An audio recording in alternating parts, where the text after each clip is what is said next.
Hi friends, welcome to world plus entertainment. நம்ம சேனலுக்கு first time வரீங்கன்னா மறக்காமல் சப்ஸ்கிரைப் பண்ணி பெல் ஐக்கனை கிளிக் பண்ணி வச்சுக்கோங்க. நிறைய பேர் இன்னும் சப்ஸ்கிரைப் பண்ணாமே வீடியோ பார்த்துருப்பீங்க. ஸோ ப்ளீஸ் சப்ஸ்கிரைப் பண்ணி சப்போர்ட் பண்ணுங்கள். வாங்க இப்போ வீடியோக்குள்ளே போகலாம். ஜங்கி வேறு ஹாஸ்பிட்டல் அட்மிட் பண்ணியிருப்பாங்களா, பயங்கர சீரியஸாக வேறு இருப்பான். டாக்டர்ஸ் வேறு இவனுக்கு ஆப்ரேட் பண்ணணும்னு சொல்லிட்டு ஆப்ரேட் வேறு பண்ணிகிட்டு இருப்பாங்களாம். பல்ஸ்லாம் வேறு பயங்கரமாக ட்ராப் ஆகிட்டு இருக்கும். ஆனால் ஜங்குக்கு அவன் மனசு ஃபுல்லாக சின்னாக அடிச்சுட்டு இருக்கும். இவனுக்கும் கண்ணிலேருந்து தரையாக வேறு தண்ணி ஊற்றிக்கிட்டே இருக்கும். உடனே சின்ன அங்கே வந்துடுவா. ஹாஸ்பிட்டலில் வந்துட்டு ரிசப்ஷனில் ஜங்கு எங்கே அப்படின்னு சொல்லிட்டு வேறு கேட்பாலாம். அவர் விஐபி ரூமில் இருக்காரு அப்படின்ட்டு வேறு சொல்லுவாங்க. இவ்வளோ வேறு போய் பார்க்கலான்னு சொல்லிட்டு ஓடுவாள். எதிர சாவும் வந்துடுவார்.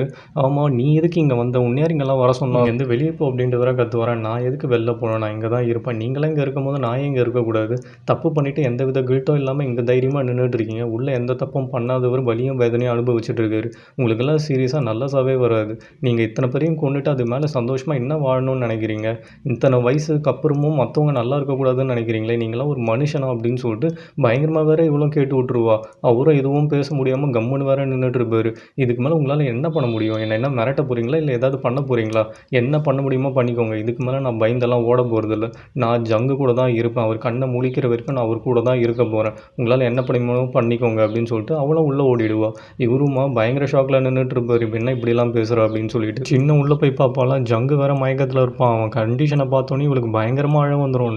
நான் வந்துட்டேன், உங்களை ரொம்ப வெயிட் பண்ண வச்சுருன்னா என்னை மன்னிச்சிருங்க, நான் வந்துட்டு கண்ணு முடிச்சு பாருங்கள் அப்படின்னு சொல்லிட்டு கதறி வேறு அழ ஆரம்பிச்சிருவா. உடனே இந்த நியூஸ் வேறு ஜங்கோட அம்மாவுக்கும் தெரிய வந்துருமா. பயங்கரமாக கதறி அழ ஆரம்பிச்சிருவாங்க. உடனே ஜங்கை பார்க்கணும் அப்படின்னு சொல்லிட்டு வேறு ஓடி வருவாங்களே. ஆப்போசிட்டில் சாவும் வந்துடுவார். இப்போ உங்களுக்கு சந்தோஷமா? ஜங்கு எப்படி இருக்கான்? நீங்கள் ஹாஸ்பிட்டல்லேருந்து தானே வரீங்க.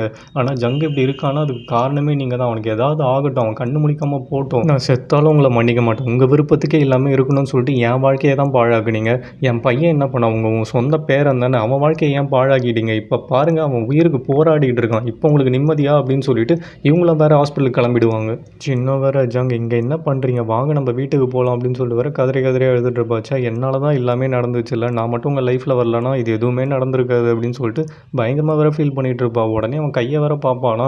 அவன் தான் தன்னைத்தானே ஹர்ட் பண்ணி வச்சுருப்பான்ல. அதை பார்த்தோன்னே இன்னும் வேறு ஃபீல் பண்ண ஆரம்பிச்சிருவா. ஜங், ஏன் உங்களே நீங்கள் ஹர்ட் பண்ணிக்கிறீங்க? நான் இன்றைக்கி சொன்னது எதுவுமே உண்மை கிடையாது. நம்ம பிரேக்கப் பண்ணிக்கலாம்னு சொன்னதும் போய் தான், எனக்கு உங்களை பிடிக்கலன்னு சொன்னதும் போய் தான். என்னை தயவுசெய்து மன்னிச்சிருங்க, நான் எதையும் மீன் பண்ணல. நான் உங்களை அன்றைக்கி பிரேக்கப் பண்ணுறேன்னு சொல்லிவிட்டு ஏன் ஒவ்வொரு நாளும் ஒவ்வொரு நிமிஷமும் நான் உங்களையே நினச்சி தான் ஃபீல் பண்ணிட்டு இருந்தேன். உங்களை நான் அவ்வளோ மிஸ் பண்ணுறேன்னு தெரியுமா அப்படின்னு சொல்லிட்டு பயங்கரமாக வேறு ஃபீல் பண்ணிகிட்டு இருப்பா. எந்த தப்பும் பண்ணாத நீங்கள் எதுக்கு இவ்வளோ பெரிய வலியும் வேதனையும் அனுபவிச்சுட்டு இருக்கணும்? தப்பு பண்ணது எல்லாமே நாங்கள் தான். ஆனால் நாங்களே நல்லா தான் இருக்கோம். நீங்கள் இவ்வளோ பெரிய வலியை அனுபவிக்கணும் என்னால் அப்படின்னு சொல்லிட்டு பயங்கரமாக வேறு ஃபீல் பண்ணிகிட்டு இருப்பா. உடனே வேறு இதெல்லாம் கனவாக இருக்கக்கூடாதா, இந்த மோசமான கனவு களையக்கூடாதா அப்படின்னு சொல்லிட்டு வேறு கதறி அழுதுட்டு இருப்பா. அப்போன்னு பார்த்து வானம் வேறு ஜங்கை பார்க்க வந்திருப்பாங்களாம். உடனே இவள் அழுகுறத பார்த்துட்டு வெளியே வேறு அப்படியே சைலண்ட்டாக நின்றுருவாங்க. இவ்வளோ உள்ள, நான் இப்போ கிளம்பணும், எனக்கு டைம் ஆகிடுச்சு, தயவுசெய்து கண்ணை திறந்து பாருங்கள் ஜங், நான் போகணும், என்னை போகாதன்னு சொல்லுங்கள் அப்படின்னு சொல்லிட்டு பயங்கரமாக வேறு ஃபீல் பண்ணிக்கிட்டு இருப்பா. ஒரே ஒரு வாட்டி உங்கள் கண்ணை திறந்து என்னை பாருங்களேன், என்னை போகாதன்னு சொல்லுங்களேன் அப்படின்னு சொல்லிட்டு வேறு பயங்கரமாக கதறிக்கிட்டு இருப்பா. இவள் வேறு வானை பார்த்துருவாளாம். உடனே வேறு வான்கிட்ட போய் உட்காந்துட்டு, நான் எல்லாமே கேள்விப்பட்டேன், தாங் சொன்னான், கம்பெனியோட சுச்சுவேஷன் இப்போ எப்படி இருக்குது அப்படின்னு சொல்லிட்டு வேறு கேட்பாலாம். உடனே வானம், இப்போதைக்கு மீட்டிங் போஸ்ட்போன் ஆகிருக்கு, ஆனால் எவ்வளோ நாள் இது ஹோல்ட் ஆகும்னு சொல்லிட்டு தெரியல. ஏன்னா எல்லாருமே ஏஜ் குரூப் இன்வெஸ்டர்ஸ் தான். சா சொன்னார்னா கண்டிப்பாக இவங்க பிரச்சனை பண்ண தான் போகிறாங்க, ஆனால் எப்போ பண்ண போகிறாங்கன்னு தான் தெரியல அப்படின்ட்டு வேறு சொல்லுவாங்க. உடனே சின்னுக்கும் பயங்கர ஷாக் ஆகிடும். அவர் கண்டிப்பாக இவரோட சொந்த தாத்தா தானே, இவரும் சொந்த பேரன் தானே, அப்புறம் எதுக்கு இப்படி பண்ணிகிட்டு இருக்காரு அவர், இதெல்லாம் பண்ணி அவர் என்ன சாதிக்க போகிறாரு அப்படின்னு சொல்லிட்டு வேற கேட்பாளே. உடனே வானுக்கு வேற பயங்கரமாக அழ வந்துடும். இவங்க அழுத உடனே சின்ன வேற பயங்கர ஷாக் ஆகிடுவாங்க. ஏன் அழுவுறீங்க அப்படின்னு சொல்லிட்டு வேற கேட்பாளே. இல்லை, எல்லாத்துக்கும் நான் தான் காரணம், என்னை மன்னிச்சிரு, நான் சாக்காக வேலை பார்க்குறேன், சா சொன்னாருன்னா நான் ஜங்ககிட்டே வேலை பார்க்க வந்தேன் அப்படின்ட்டு வேற சொல்லுவாங்களாம். இவளுக்கு ஒரு மாதிரி ஷாக் ஆகிடும். என்ன சொல்கிறீங்க நீங்கள் அப்படின்னு சொல்லிட்டு வேற கேட்பாளே. ஆமாம், நான் சா சொல்லி தான் ஒன்றுத்தையும் பார்த்து பண்ணிட்டு இருந்தேன். அவர் சொன்னாருன்னு சொல்லிட்டு தான் ஒன்றையும் ஜங்கையுமே நான் சேர்த்து வச்சுட்டு இருந்தேன். ஆனால் கடைசியில் நான் பண்ணதே வந்து ஜங்குக்கு ஆப்போசிட்டாக முடியும்னு சொல்லிட்டு நான் எதிர்பார்க்கவே இல்லை. என்னை மன்னிச்சிரு அப்படின்ட்டு வேற சொல்லுவாங்களாம். உடனே இவளுக்கு செம்ம கடுப்பாயிடும். என்கிட்ட மன்னிப்பு கேட்டு என்ன பிரயோஜனம்? நீங்கள் உண்மையாகவே மன்னிப்பு கேட்கணும்னு நினச்சிங்கன்னா அது என்கிட்ட கிடையாது, ஜங்கு கிட்ட தான். ஜங்குக்கு தான் நீங்கள் துரோகம் பண்ணியிருக்கீங்க. ஏன்னா அவர் உங்களை அவ்வளோ நம்பினார், ஆனால் அவருக்கு போய் இப்படி துரோகம் பண்ணிட்டீங்களே அப்படின்ட்டு வேற சொல்லுவாங்களாம். உடனே மோனுக்கும் வேற பயங்கரமாக ஹர்ட் ஆகிடும். அவங்களும் வேற அமைதியாக உட்காந்து அழுதுட்டு இருப்பாங்க. இங்கே கட் பண்ணால் ஜங்கை வேற சின்ன கிஸ் பண்ணிகிட்டு இருப்பா. உடனே ஜங், எவ்வளோ நேரம் தான் இப்படி தூங்கிட்டே இருக்க போகிறீங்க? நல்லா தூங்குனீங்களா இல்லையா? போதும், நீங்கள் பெட்டில் இருந்தது ஏஞ்சிருங்க அப்படின்ட்டு வேற சொல்லுவாள். உடனே ஜங்கும் கண்ணை முடிச்சு பார்ப்பான். சின்ன பார்த்த பார்த்தோன்னே பயங்கர ஹாப்பி ஆகிடுவான். ஜங் எவ்வளோ நேரம் தான் உங்களுக்காக நான் வெயிட் பண்ணுறது, நீங்கள் கண்ணை முடிக்கவே மாட்டிங்களா, சீக்கிரம் கண்ணை முடிங்க, உங்களுக்கு நான் எவ்வளோ நேரம் வெயிட் பண்ணிகிட்ருக்கேன் தெரியுமா அப்படின்னு சொல்லிட்டு வேற சொல்வாளாம். நீ எனக்காக தான் வந்தியாச்சுன்னு திருப்பி, நீ வந்ததில் எனக்கு அவ்வளோ சந்தோஷம் அப்படின்னு சொல்லிட்டு ஜங்கும் பயங்கர ஹாப்பி ஆகிடுவான். சரி நீங்கள் ஏஞ்சிருங்க வாங்க வெளியே அப்படின்னு சொல்லிட்டு வேற இவனை வெளியே ஓடிடுவாளே. இவனை வேற பெட்லேருந்து ஏஞ்சி சின் எங்கே போகிற நில்லு நில்லு அப்படின்னு சொல்லிட்டு வெளில போய் பார்ப்பான். வெளில இருக்கவே மாட்டா. இவனும் சின் நீ எங்கே இருக்க அப்படின்னு சொல்லிட்டு பயங்கரமாக வேற கத்த ஆரம்பிச்சிருவான். இப்படி வேற இவன் ட்ரீமில் வேற நினச்சிட்டு இருப்பானா. உடனே இவன் கண்ணிலேருந்து வேற கண்ணீராக கொட்ட ஆரம்பிச்சிரும். சின் நீ எங்கே இருக்கன்னு சொல்லிட்டு அப்படியே கண்ணை வேற முழிச்சிருவான். உடனே இவன் கண்ணை முடிக்கிறத பார்த்தோடனே எங்குக்கும் என்னது ஜங் கண்ணை முடிச்சிட்டியா நீ அப்படின்னு சொல்லிட்டு வந்து எதிர வேற உண்மையாகவே நீ கண்ணை முடிச்சிட்டியா அப்படின்னு சொல்லிட்டு வேற பார்த்துட்டு இருப்பாரு. உடனே அவங்க அம்மா கிட்டேயும் போயிட்டு அவன் கண்ணை முடிச்சிட்டான் ஏஞ்சிருங்க அப்படின்ட்டு வேற சொல்வாராம். உடனே இவங்களும் வேற ஏஞ்சி வந்து ஜங் நீ எங்கே இருக்குன்னு உனக்கு தெரியுதா, நான் யாரும் உனக்கு ஞாபகம் இருக்கா அப்படின்லாம் சொல்லிட்டு வேற கேட்டுட்டு இருப்பாங்க. சின்ன எங்கே நான் அவளை பார்த்தேன் ஒழுங்காக சொல்லுங்கள் அவள் எங்கே இருக்கா அப்படின்னு சொல்லிட்டு வரை இவனை கேட்டுட்டு இருப்பானே. ஜங் நீ எதுவும் டென்ஷன் ஆகாது, உனக்கு ஆக்சிடென்ட் ஆகிருக்கு, ஒரு வாரமாக நீ ஹாஸ்பிட்டலில் தான் இருக்க அப்படின்ட்டு வர சொல்லுவாங்க. இல்லை நான் சின்ன பார்த்தேன் அவள் எங்கே தான் இருந்தா அப்படின்னு சொல்லிட்டு வர கத்திக்கிட்டு இருப்பானா. உடனே டாக்டர்ஸாக வந்துருவாங்க. ஜங் நீங்கள் எங்கே இருக்கீங்கன்னு உங்களுக்கு ஞாபகம் இருக்கா, உங்களுக்கு வலியெல்லாம் இப்போ எப்படி இருக்குது அப்படின்னு சொல்லிட்டு வர கேட்டுட்டு இருப்பாரு. இல்லை நான் சின்ன பார்க்கணும் என்னை விடுங்க அப்படின்னு சொல்லிட்டு இவனை பெட்லேருந்து ஏஞ்சிக்க ட்ரை பண்ணுவானே. எல்லாரும் வேறு அப்படியே ஸ்டாப் பண்ணுவாங்க. நீங்கள் ஏஞ்சிக்கூடாது ரொம்ப கிரிட்டிக்கலாக இருக்கீங்க, கொஞ்சம் நல்லா ரெஸ்ட் எடுங்க அப்படின்ட்டு வேற சொல்லுவாங்களாம். இவன் கேட்காம எல்லாத்தையும் வேற பிடுங்கிட்டு அப்படியே வேற ஏஞ்சிக்க ட்ரை பண்ணுவான். உடனே அங்கே வானம் வந்துடுவாங்க. வானம் பார்த்தோன்னே இவனுக்காக பயங்கரமாக டென்ஷன் ஆக ஆரம்பிச்சிடும். அப்படியே வேற முறைச்சிட்டே உட்காந்துட்டு இருப்பானா. உடனே வேற எல்லாரும் வெளில போயிடுவாங்க. வானம் வந்து பாஸ் நீங்கள் எப்படி இருக்கீங்க அப்படின்னு சொல்லிட்டு வேற கேட்பாங்க. ஜங்கு செம்ம கோபத்தில் வேற உட்காந்துட்டு இருப்பாங்க. கம்பெனிக்கு என்னாச்சு அப்படின்னு சொல்லிட்டு வேற கேட்பானே. இவங்க வேற அமைதியாக இருப்பாங்களாம். சரி ஓகே நீங்கள் எதுவும் சொல்ல தேவையில்ல, நானும் எதுவும் தெரிஞ்சுக்க தேவையில்ல, நான் உங்களை பார்க்கவே விரும்பல, நீங்கள் வெளில போங்க அப்படின்ட்டு வேற மூஞ்சல் அடிச்ச மாதிரி சொல்லிவிடுவோம். பாஸ் நான் வேணா அப்புறமா வரட்டுமா அப்படின்ட்டு வேற கேட்பாங்களே. நான் உங்களை பார்க்கவே விரும்பலன்னு சொல்கிறேன். இதுக்கு மேலே நான் கிளினிக் ஃபேரியோட சிஓவும் கிடையாது, உங்களுக்கு பாஸும் கிடையாது. ஸோ நான் இதுக்கு மேலே உங்கள் மூஞ்சே நான் பார்க்க விரும்பலை. இந்த மாதிரி ஒரு ஆள் இருந்தாங்கன்னு சொல்லி நான் மறக்க நினைக்கிறேன். தயவுசெய்து இங்கேருந்து வெளில போங்க அப்படின்னு வேற கத்த ஆரம்பிச்சிருவான். பாஸ் நீங்கள் எதுவும் கத்தாதீங்க, நீங்கள் ஸ்ட்ரெயின் பண்ணாதீங்க, நான் இங்கேருந்து போயிடுறேன், நீங்கள் உங்கள் உடம்ப பார்த்துக்கோங்க அப்படின்னு சொல்லிட்டு வானம் வேறு பயங்கர ஃபீல் பண்ணிட்டு வெளில போயிடுவாங்க. வெளியே போயிட்டு காரில் வேறு உட்காந்துட்டு பயங்கரமாக அழுதுட்டு இருப்பாங்களாம். பின்னாடி அவங்க பையன் வேறு உட்காந்துட்டு இருப்பான். இவங்க அழுகுறத பார்த்தோன்னே பயங்கரமாக ஃபீல் பண்ண ஆரம்பிச்சிருவான். அவனும் அம்மா நீங்கள் அழாதீங்கம்மா அப்படின்னு சொல்லிட்டு கச்சிஃபெல்லாம் வேறு எடுத்து கொடுப்பான். நீங்கள் கண்ணை தொடைங்க அப்படின்னு சொல்லிட்டு உடனே வானம் கச்சிஃபெல்லாம் வாங்கிட்டு நீ எதுவும் கவலைப்படாத கண்ணா, அம்மா அழமாட்டேன், நீ எதுவும் ஃபீல் பண்ணதானே அப்படின்னு சொல்லிட்டு அவங்களும் கச்சிஃபை வாங்கி கண்ணெல்லாம் வர தொடச்சிப்பாங்க. இங்கே கட் பண்ணால் ஜங்கை தான் கட்டுவாங்க. ஜங்கு பயங்கர கன்ஃபியூஷனில் உட்காந்துட்டு இருப்பான். சின்ன வந்தாலா இல்லையா, ஆனால் எனக்கு எல்லாமே உண்மை மாதிரியே இருக்குது, ஒருவேளை நம்ம பிரம்மையா என்ன அப்படின்னு சொல்லிட்டு எதுவுமே புரியவங்க வேறு கன்ஃபியூஷனில் உட்காந்துட்டு இருப்பான். இவன் இப்படி உட்காந்துருக்கதை பார்த்த உடனே ஜங்கோட அம்மாவுக்கும் பயங்கரமாக ஃபீலிங்காக போயிடும். சே இவன் இப்படி உட்காந்துருக்கானேன்னு. உடனே அவங்களும் கிட்ட வந்துட்டு ஜங் இது சரியான டைமானு எனக்கு தெரியலடா, ஆனால் என்னால் சொல்லாமல் இருக்க முடியல, உன் நிலமையை பார்த்தா எனக்கு அவ்வளோ கஷ்டமாக இருக்குது, சின்ன இங்கே டெய்லி வருவா தெரியுமா அப்படின்ட்டு வர சொல்லுவாங்க. உடனே இவனுக்கும் பயங்கர ஷாக்காக போயிடும். அப்போ நான் நினச்சது எதுவுமே கனவு கிடையாது, பிரம்ம கிடையாது, எல்லாமே உண்மை தான் இல்லை அப்படின்னு சொல்லிட்டு இவனை வேறு அப்படியே ஆச்சரியமாக பார்த்துட்டு இருப்பான். உடனே ஜங்கோட அம்மாவும் எல்லாத்தையும் வேற சொல்ல ஆரம்பிச்சிருவாங்க. சின்ன ஒரு நாள் தவற மாட்டாடா, டெய்லி வந்துடுவா, டெய்லி வந்துட்டு நீ கண்ணை திறக்கிற வரைக்கும் அவன் டெய்லி வருவான்னு சொல்லிட்டு என்கிட்ட ப்ராமிஸ் கூட பண்ணியிருந்தான் தெரியுமா, ஆனால் அதே சமயம் என்கிட்ட ஒரு ப்ராமிஸும் வாங்கினான், உங்ககிட்ட இதெல்லாம் சொல்லக்கூடாது அப்படின்னு சொல்லிட்டு, உங்ககிட்ட கூட ஏதோ சொன்னாலாமே உன்னை இதுக்கப்புறம் பார்க்கவே மாட்டேன் அப்படின்னு சொல்லிட்டு, ஆனால் அதெல்லாம் வெறும் வார்த்தையாக தான் இருக்கும்னு நான் நினைக்கிறேன். ஏன்னா அவன் உன்னை அவ்வளோ நல்லா பார்த்துக்கிட்டான், ஒரு நாள் தவறாமல் வந்து உன் பக்கத்துலேயே உட்காந்து ஒரு அம்மாவாக நான் என்னெல்லாம் பண்ணணுமோ அதெல்லாம் அவள் பண்ணிகிட்டு இருந்தாடா அப்படின்ட்டு வேறு பயங்கரமாக சொல்லிகிட்டு இருப்பாங்க. இப்போ அவள் வர டைம் ஆகிடுச்சுரா, நான் இங்கேருந்து கிளம்புறேன், நீங்கள் 2 பேரும் அமைதியாக உட்காந்து பேசுங்க, ஒருத்தர் மாற்றி ஒருத்தர் மனசை புரிஞ்சுக்கோங்க, தயவுசெய்து சொல்கிறேன், அவளை மிஸ் பண்ணிடாத அப்படின்னு சொல்லிட்டு அவங்கள வர கிளம்பிடுவாங்க. இங்கே கட் பண்ணால் சின்னோட வீட்டை தான் கட்டுவாங்க. சின்ன டைம் ஆகிடுச்சு அப்படின்னு சொல்லிட்டு வர கிளம்புவாளா. வெளியே வேற சாயும் கில்ல வேற உட்காந்து பேசிகிட்டு இருப்பாங்க. சாய் உடனே ஜங்கு கண்ணு முழிச்சிட்டான் உங்களுக்கு தெரியுமா அப்படின்னு சொல்லிட்டு வேற கேட்பானா. அதை வேற சின்ன கேட்டுருவா. உடனே கில்லும் வேற நல்ல விஷயம்டாப்பா, இப்போனா என் பொண்ணு நிம்மதியாக இருப்பா அப்படின்ட்டு வர சொல்லிட்டு இருப்பாரு.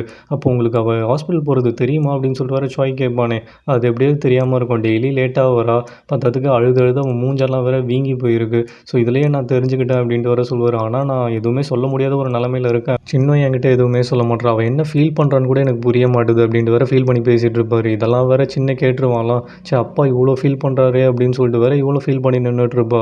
இங்கே ஹாஸ்பிட்டலில் தான் கட்டுவாங்க. ஜங்கம் வேற சின்ன வேற டைம் ஆகிடுச்சு, ஆனால் உன்னை ஏன் வரல அப்படின்னு சொல்லிட்டு வேற சின்னக்கு வெயிட் பண்ணி நின்றுட்டு இருப்பான். அம்மா இப்போ தானே சொன்னாங்க வருவான்னு அப்படின்னு சொல்லிட்டு இவனை வேற பயங்கரமாக டென்ஷனில் நின்றுட்டு இருப்பான். இங்கே கட் பண்ணால் சின்ன வேற ஹாஸ்பிட்டலுக்கு போகாமல் வந்து துணியெல்லாம் எடுத்துகிட்டு இருப்பான் மாடியில்.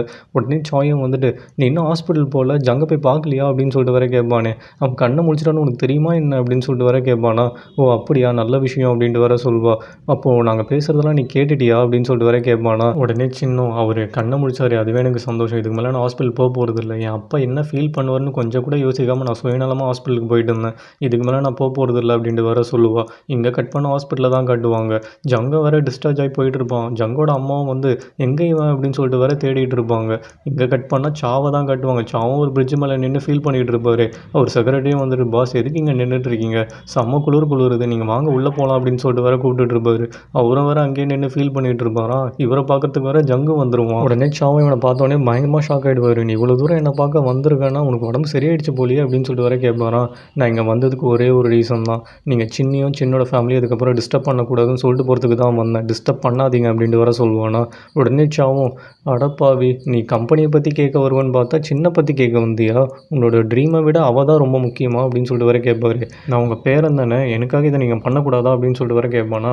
அப்படியா, அப்போ ஓகே நான் பண்ணுறேன், ஆனால் ஒரு கண்டிஷன், நீ ஏஜ் குரூப்பில் வந்து ஒர்க் பண்ணணும் அப்படின்ட்டு வர சொல்லுவார். நீ ஒர்க் பண்ணனா நீ கேட்ட விஷயம் வந்து நான் பண்ணுறேன், இது டீலா அப்படின்னு சொல்லிட்டு வர சொல்லுவாராம். இவனுக்கு செம்ம கடுப்பாக போயிடும். நான் ஹாஸ்பிட்டல்லேருந்து வரும்போது ஒரு சின்ன ஹோப்போட வந்தேன், நீங்கள் இவ்வளோ நடந்ததுக்கப்புறம் கொஞ்ச நாள் மாறி இருப்பீங்கன்னு. ஆனால் நீங்கள் கொஞ்சம் கூட மாறல.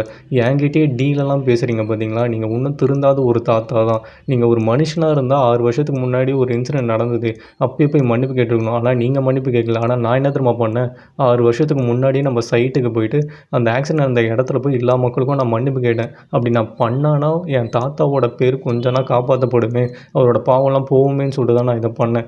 ஒரு பேரனா நான் அதை பண்ணேன். ஆனால் எனக்கே நீங்கள் ஒரு தாத்தாவாக எதுவும் பண்ணக்கூடாதுன்னு நினைக்கிறீங்க. பரவாயில்ல, நீங்கள் மாறப்போகிறதும் இல்லை, மாறவும் மாட்டீங்க. ஆனால் சாகிறதுக்குள்ளே ஒரே ஒரு வாட்டினா அந்த இடத்துக்கு போய் அந்த மக்கள்கிட்ட மன்னிப்பு கேட்டுருங்க அப்படின்ட்டு வர சொல்லுவான். உடனே இவரும் பயங்கர ஷாக் ஆகிட்டு, என்னது நான் தப்பு பண்ணனா, அது நான் தப்பே பண்ணல, அது ஒரு ஆக்சிடெண்ட் அப்படின்ட்டு வர சொல்லுவார். எது ஆக்சிடெண்ட், அவங்களோட தப்பான முடிவால் தான் அந்த ஆக்சிடெண்ட்டே நடந்தது அப்படின்ட்டு வர சொல்லுவானா. உடனே சாவும், நான் எல்லா ரூல்ஸையும் ஃபாலோ பண்ணி தான் அந்த ப்ராஜெக்டே பண்ணேன், ஆனால் ஆக்சிடெண்ட் நடந்துச்சு, இதுக்கு மேலே நான் என்ன பண்ண முடியும், நான் காம்பன்சேஷன் கூட எல்லாருக்கும் கொடுத்தேன் அப்படின்ட்டு வர சொல்லுவார். என்னது கொடுத்தா சரியாக போயிடுமா, நீங்கள் என்ன அதுக்கப்புறம் திருந்துட்டீங்களா, சொந்த பேரனுக்கு இப்படி தானே பண்ணிகிட்டு இருக்கீங்க அப்படின்னு சொல்லிட்டு இவரை வேற நீங்கள் திருந்தவே மாட்டீங்கன்னு வேற கிளம்பிடுவான். ஜங் எங்கடா போகிற நில்லு அப்படின்னு சொல்லிட்டு இவரும் வேற பயங்கர ஃபீல் பண்ணி வேற நின்றுட்டு இருப்பார். இங்கே கட் பண்ண சின்னோட வீட்டை தான் கட்டுவாங்க. சின்ன பெட்டிஷன்லாம் எடுத்துகிட்டு கவுன்சிலில் சப்மிட் பண்ணலான்னு சொல்லிட்டு போவாள். அப்பன்னு பார்த்து அவனோட தம்பியும் வந்துடுவான். உடனே அவனை பார்த்தோன்னே இவளும் செம்ம ஷாக் ஆகிடுவா. டேய் நான் சமைச்செல்லாம் வச்சுட்டேன், நீ எல்லாத்தையும் சாப்பிட்ரு அப்படின்ட்டு வர இவளும் கிளம்புவாளே. ஒரு நிமிஷம் எங்கே போகிற நீ அப்படின்னு சொல்லிட்டு வர கேட்பானா. இல்லைடா கவுன்சிலில் சப்மிட் பண்ணோம் அதான் போகிறேன் அப்படின்ட்டு வர சொல்லுவா. ஏன் இப்படிலாம் பண்ணிகிட்டு இருக்கேன், நான் தான் சொன்னல நான் அந்த கேமை குவிட் பண்ணிட்டேன்னு, அப்புறம் எதுக்கு உன் டைமையும் எனர்ஜியும் வேஸ்ட் பண்ணுற அப்படின்னு சொல்லிட்டு வர கேட்பானே. ஏன்டா இப்படிலாம் பேசுகிறேன், நீ குவிட் பண்ணனா அதுக்குன்னு நான் அப்படியே விட்டுற முடியுமா, ஒரு அக்காவாக நான் என் கடமையை பண்ண தான் பண்ணுவேன், உன்ன மாதிரி ஜஸ்ட் கிவ் அப்லாம் பண்ண முடியாது. ஒரு விஷயம் கிடைக்குது அப்படின்னா அதுக்காக ட்ரை பண்ணணும், ட்ரை பண்ணாமல் விட்டேன்னா அது கிடைக்காம தான் போகும். அதே மாதிரி தான் நானும், என்னை பார்த்துக்கோ, நான் அடில் எவ்வளோ லவ் பண்ணேன், ஆனால் ஒரு பாயிண்டில் அதை குவிட் பண்ணுற ஒரு டைம் வந்துச்சு, நானும் குவிட் பண்ணிட்டேன் எதுவுமே யோசிக்காமல். ஆனால் அதுக்கப்புறம் நான் எவ்வளோ நாள் திரும்ப அதை நினச்சி ரிக்ரெட் பண்ணியிருக்கேன். கொஞ்சம் ட்ரை பண்ணி தான் நம்மளால் கண்டினியூ பண்ணியிருக்க முடியுமே அப்படின்னு சொல்லிட்டு. ஒரு வாட்டி விட்டுட்டேன்னு வச்சுக்கேன், அது திரும்பி கிடைக்காது. தயவுசெய்து சொல்கிறேன், அந்த மாதிரி நீயும் முடிவு பண்ணுறத என் சுச்சுவேஷனில் இருந்து பாரு, அப்போ தான் உனக்கும் புரியும் அப்படின்ட்டு வர சொல்லுவாள். நீ ஜஸ்ட்டு கிவ் அப் பண்ணுறேன்னு சொல்கிற, அது எவ்வளோ கஷ்டமான ஒரு விஷயம்னு தெரியுமா, அதுக்கப்புறம் பல வருஷம் கழிச்சு நீ அதை ரொம்ப ரிக்ரெட் பண்ணுவ, ஞாபகம் வச்சுக்கோ. நீ பண்ணாத, அதை பற்றிலாம் நான் கவலைப்பட போகிறதில்ல, ஆனால் ஒரு அக்காவாக நான் இதை ட்ரை பண்ண தான் போகிறேன் அப்படின்ட்டு வர சொல்லுவாள். நீ எதுக்கு இதெல்லாம் பண்ணிகிட்டு இருக்க, நீ கில்ட்டியாக ஃபீல் பண்ணுறதுனால பண்ணுறியா, இல்லை உன்னோட பாய் ஃப்ரெண்டை திருப்பி மீட் பண்ணணும்னு சொல்லிட்டு இதெல்லாம் பண்ணிகிட்ருக்கியா அப்படின்ட்டு வர கேட்பானா. உடனே இவளுக்கும் பயங்கர ஹர்ட் ஆகிடும். என்னடா சொல்கிற நீ, உன்னோட லைஃப் என்னால் தொலைஞ்சிடுச்சுன்ற கில்ட்டில் தான் நான் இதெல்லாம் பண்ணிகிட்ருக்கேன், வேறு எதுக்காகவும் இல்லை. நான் வேணா உடனே ஒன்று சொல்லட்டுமா, நான் இதுக்கப்புறம் ஜங்கா நான் மீட் பண்ணவே போகிறதில்ல, ஆனால் நீ என்ன வேணாலும் நினச்சிக்கோ, நான் இப்போ போய் பெட்டிஷன் போட தான் போகிறேன் அப்படின்னு சொல்லிட்டு அவளும் அங்கேருந்து கிளம்பிடுவாள். இங்கே கட் பண்ணால் ஜங்கை தான் கட்டுவாங்க. ஜங்கை டிசிப்ளினரி கமிட்டி மெம்பர்ஸ் லிஸ்ட் எடுத்துகிட்டு வந்து கவுன்சிலில் சப்மிட் பண்ணுவாங்க. உடனே இந்த கவுன்சில் ஹெட்டும் பயங்கர ஷாக் ஆகிடுவார். நீங்களே உங்கள் தாத்தாக்கு அகேன்ஸ்டாக போகிறீங்களா அப்படின்னு சொல்லிட்டு வர கேட்பாராம். ஆமாம், அது என் தாத்தாவாக இருந்தாலும் பரவாயில்ல, ஒரு அநியாயம் பண்ணியிருக்காரு, அந்த பையனுக்கு வந்து ஒரு நியாயத்தை நீங்கள் தான் வாங்கி கொடுக்கணும் அப்படின்ட்டு வர சொல்லுவார். சரி ஓகே, என்னால் முடிஞ்சதை நான் பண்ணுறேன் அப்படின்னு சொல்லிட்டு அந்த கவுன்சில் ஹெட்டும் சொல்லுவார். நீங்கள் தயவுசெய்து இதை பண்ணுங்கள், ஏன்னா இப்போ நீங்கள் பண்ணாமல் விட்டிங்கன்னா ஃப்யூச்சரில் இது கண்டிப்பாக நடக்கும், நிறைய நல்ல அத்லெட்ஸ் இதனால பாதிக்கப்படுவாங்க. ஸோ ஒரு கைண்ட் ரிக்வஸ்ட் என்கிட்ட இருந்து தயவுசெய்து நீங்கள் பாசிட்டிவாக ஏதாவது ஒரு ரெஸ்பான்ஸ் பண்ணுங்கள் அப்படின்ட்டு வர சொல்லுவான். உடனே இங்கே கட் பண்ணால் சின்னதாக கட்டுவாங்க. சின்ன வேறு அந்த லிஸ்ட் எடுத்துகிட்டு கவுன்சிலில் சப்மிட் பண்ண வருவாங்களாம். உடனே கோச்சும் வேறு கால் பண்ணுறவர். நான் கவுன்சிலுக்கு தான் போயிட்டுருக்கேன், அவனும் வேறு சீக்கிரமாக ட்ரைனிங் ஆரம்பிச்சிருவான், கவலைப்படாதீங்க அப்படின்ட்டு வர சொல்லுவாள். ஆப்போசிட்டில் வேறு ஜங்கும் வந்துடுவானா. அவனை பார்த்தோன்னே இவன் செம ஷாக் ஆகிடுவா, இவர் இங்கே என்ன பண்ணுறாரு அப்படின்னு சொல்லிட்டு. ரொம்ப நாள் கழிச்சு வேறு சின்ன பார்க்குறான்னா, ஜங்கம் வேறு அப்படியே உறைஞ்சி போய் பார்த்துட்டு இருப்பான். 2 பேரும் வேறு எதுவும் பேசாமல் அமைதியாக வேறு உட்காந்துட்ருப்பாங்களாம். உடனே சின்ன, நீங்கள் டிஸ்சார்ஜ் ஆகிட்டிங்களா, நான் கேள்விப்பட்டேன், உங்கள் உடம்பு எப்படி இருக்குது இப்போது, நல்லா ஆகிட்டிங்களா அப்படின்னு சொல்லிட்டு வர கேட்பாளே. முன்னே இருந்ததுக்கு இப்போ எவ்வளோ பரவாயில்ல அப்படின்னு சொல்லிட்டு வேறு ஜங்கும் சொல்லுவான். ஜங்கு வேறு எதுவும் பேசாமல் அமைதியாக வேறு உட்காந்து ஃபீல் பண்ணிகிட்டு இருப்பான். உடனே இவளும் வேறு, ஆமாம் நீங்கள் இங்கே என்ன பண்ணுறீங்க அப்படின்னு சொல்லிட்டு வர கேட்பாளே. என்னால் சும்மா உட்காந்து எல்லாத்தையும் வேடிக்கை பார்த்துட்டு இருக்க முடியாது, நீ எவ்வளோ எவ்வளோ கஷ்டப்பட்டுன்னு இருக்கேன்னு சொல்லிட்டு எனக்கு நல்லாவே தெரியும். என்னால உனக்கு ஒரு கெட்டது நடந்திருக்கு. அத நான் தானே சரி பண்ணணும். அதனால தான் நானே வந்து அந்த லிஸ்ட்ட இங்க சப்மிட் பண்ணேன் அப்படின்னு வேற சொல்லுவானே. உடனே இவளுக்கும் பயங்கர ஷாக் ஆயிடும். இப்ப நீங்க எடுத்துட்டு வந்து சப்மிட் பண்ணிட்டீங்க. நம்மளால என்ன பண்ண முடியும் உங்க தாத்தாக்கு அகைன்ஸ்ட்டா? உங்க தாத்தா வந்து பயங்கர பவர்ஃபுல்லான ஆளா இருக்காரு. அவருக்கு எல்லா இடத்துலயுமே ஆளுங்க இருக்கு. பயங்கரமா இன்ஃப்ளூயன்ஸ் பண்ணி எல்லாத்தையும் கெடுத்து விட்டுருவாரு அப்படின்ட்டு வேற சொல்லுவாளாம். என்னால என்ன பண்ண முடியுமோன்னு தெரியல. என்ன மன்னிச்சிரு. ஆனா நான் முடிஞ்ச வரைக்கும் எல்லாமே நான் பண்ண தான் போறேன் அப்படின்ட்டு வேற ஜங்கும் சொல்லுவான். சரி ஓகே. நீங்க எதுக்கு இவ்வளோ ஃபீல் பண்றீங்க? நம்மளால என்ன பண்ண முடியுமோ நம்ம அத பண்ணலாம். நீங்க எதுவும் பண்ணல. நீங்க அப்புறம் எதுக்கு இவ்வளோ போராடணும் அப்படின்னு சொல்லிட்டு வேற கேட்பாளே. ஆமா என்னால சும்மாலாம் இருக்க முடியாது. நான் என் தாத்தாவாவே இருந்தாலும் பரவாயில்ல. அவர் பண்ண அநியாயத்த நான் தட்டி கேட்க தான் போறேன் அப்படின்ட்டு வேற சொல்லுவான். சரி ஓகே, ஓகே. ரொம்ப தேங்க்ஸ். நான் இப்போ கிளம்புறேன். எனக்கு டைம் ஆயிடுச்சு அப்படின்னு சொல்லிட்டு சின்ன வேற கிளம்புவாளாம். ஒரு நிமிஷம் நில்ல அப்படின்ட்டு வேற ஜங்கு விடுவானே. என்னாச்சு அப்படின்னு சொல்லிட்டு வேற கேட்பா. இல்ல நீ எனக்கு நிறைய நல்லதும் பண்ணியிருக்க. உன் கூட இருந்த ஒவ்வொரு நாளும் நான் அவ்வளோ சந்தோஷமா ஃபீல் பண்ணேன். எல்லாத்துக்கும் ரொம்ப தேங்க்ஸ் அப்படின்ட்டு வேற சொல்லுவான். உடனே இவளும் வேற பயங்கர எமோஷனலா ஃபீல் பண்ண ஆரம்பிச்சுருவா. நான் உங்களுக்கு ப்ராப்பரா குட் பை கூட சொல்லல. பிரேக்கப்னு சொல்லி உங்கள ஹர்ட் மட்டும் தான் பண்ணேன். அட்லீஸ்ட் இப்போ நம்மளோட ஃபேர்வெல் ஆனா இருக்கட்டுமே. நான் குட் பை அப்படின்னு சொல்லிட்டு கைய வேற குடுப்பாளாம்.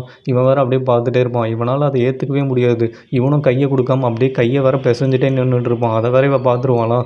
சரி ஓகே. உங்களுக்கு கைய குடுக்க விருப்பம் இல்லன்னு நினைக்கிறேன். நான் இங்கேருந்து கிளம்புறேன். நீங்க உங்க உடம்ப நல்லா பார்த்துக்கோங்க அப்படின்னு சொல்லிட்டு அவளும் அங்கேருந்து கிளம்பிடுவா. இத்தோட இந்த எபிசோட் இங்க முடியுது ஃப்ரெண்ட்ஸ். இந்த வீடியோ உங்களுக்கு பிடிச்சிருந்ததுன்னா ஒரே ஒரு லைக், கமெண்ட், ஷேர் மட்டும் பண்ணுங்க. ப்ரீவியஸ் வீடியோ பார்க்காதவங்களுக்கு மேலே கால்லையும் கீழே டிஸ்கிரிப்ஷன்லையும் லிங்க் கொடுத்துருங்க. பார்த்து என்ஜாய் பண்ணுங்க. நெக்ஸ்ட் எபிசோடில் பார்க்கலாம். Until then bye friends.